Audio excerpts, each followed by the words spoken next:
Take a look at this map. It's a map of the Polish-Lithuanian Commonwealth at the peak of its dominion in 1619. And this one, which is a map of the Second Polish Republic in 1920.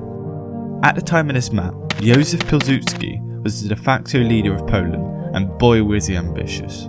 Essentially, he wanted to make Poland look like this map once again by forming a union between Lithuania and Ukraine. But after the failure of the Soviet-Polish War 1919 to 1921, he began to doubt the restoration of the Polish-Lithuanian Commonwealth. However, he continued to preach the idea to associates of his. One of these associates was Joseph Beck, whom in 1932 became the Minister of Foreign Affairs. By this time, an aged Pilsudski resumed the back seat on politics, though he was still very much in power. Beck was inspired by Pilsudski's ideas. He aimed for Poland to become a regional coalition that would be able to stand up to the might of the world powers. For this plan to work, he built upon a number of Pilsudski's political strategies. Beck's plan of action was quite simple in theory: to remain on the defensive with the Soviet Union and to buddy up with Nazi Germany. Beck saw Hitler as an opportunity for Poland to expand its borders, and throughout the 1930s and up until 1939, Joseph had regularly visited Hitler and German generals to improve relations and to voice his support of Hitler's foreign policies. His efforts were criticised by peoples in his own government and foreign ones. However, for the most part, German-Polish relations were quite positive. Until 1939 that is. Josef's unwillingness to commit Poland to Germany angered Hitler, and he was presented with a series of demands such as ceding former German lands that Poland had gained from the Treaty of Versailles back to Germany. Hitler saw that he could no longer seek a peaceful manner in which to establish a puppet state in Poland. On August 23rd, 1939, Germany and the Soviet Union signed the Molotov-Ribbentrop Pact, stunning the world, and there's little need to say that Beck was devastated. An invasion of Poland was imminent. At 4:40 am, the Luftwaffe, under the command of Captain Walter Segal, bombed the Polish town of Werlin. A few minutes later, at 4:45 am, the Deutschland-class battleship Schleswig-Holstein began shelling the Polish ammunition depot located on the Westerplatte Peninsula, Danzig. Shortly after the shelling, Lieutenant Wilhelm Henningsen and his Marines disembarked from the battleship and launched an attack on the Polish fort located on the peninsula. Henningsen and his Marines hadn't expected such a fierce defence from the Polish infantry battalion stationed at the fort. He was mortally wounded in action and transported back to the ship. Whilst the Marines and the Polish infantry battled for control of the peninsula, the Danzig police, led by Willy Bethke, stormed the streets of the Free City with the objective of capturing the post office. They were later reinforced by SS units and Free Police ADGZ heavy armoured cars.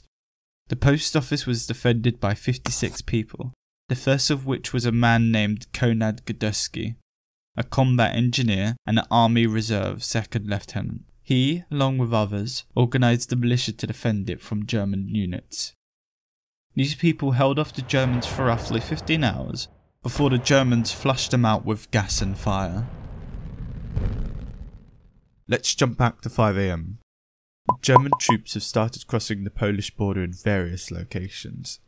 Polish troops were positioned along the borders of Germany in order to protect their industry in the west, which was vital for the war effort.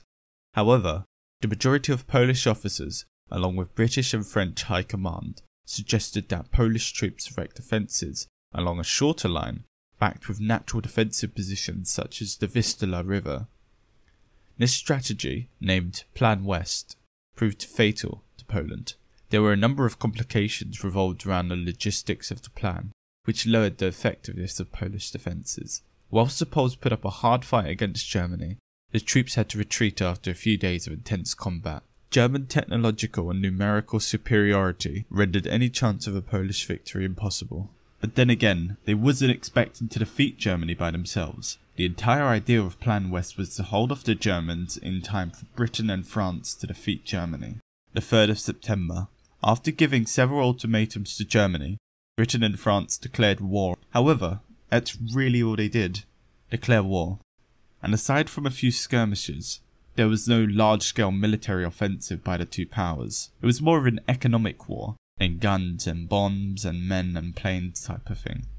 The British and French governments feared replicating the events of the Great War, and so they sought to strangle Germany, economically speaking, into submission. However, the Poles hadn't expected this sort of response from the Allies. Their sovereignty had been declared protected by the two of the greatest powers in Europe, let alone the world. By the 14th of September, this is how much the Poles had lost and Germans had gained.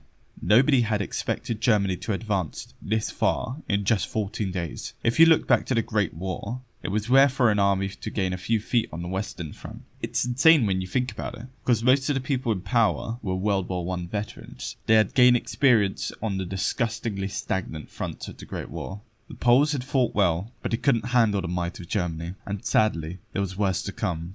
For the 17th of September arrives, but we'll find out what happened then, in the final episode of the invasion of Poland.